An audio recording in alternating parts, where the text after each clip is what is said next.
Hi, this is Dirk from B&B Auto Sales. We're going to show you our Dodge W200 Snofiter. Really cool truck. Factory plow from Chrysler.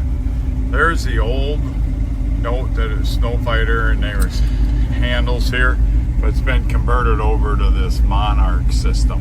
It's a working plow. There's your blinkers. Horn works.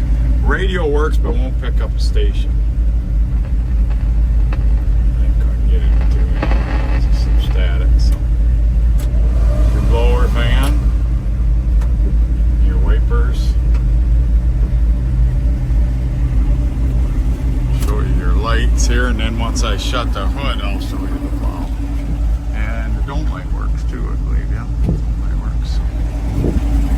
So I think everything works on it except for the radio, don't pick up station. 360 in it. Runs good. There's your plow system right there. They originally had another power steering pump, but it's been converted, so it works better. There's your headlights.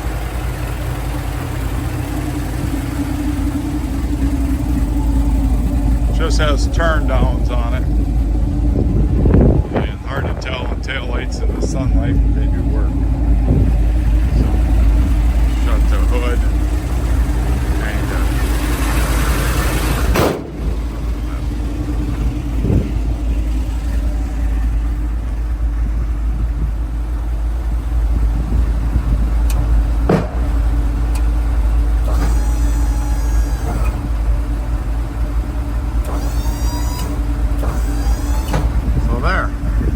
Really cool truck. I think the only thing he told me, the gas gauge wasn't quite accurate. It's between a quarter and an eighth, and I don't know if it works, but I think he said it did. So any questions? 605-695-7391.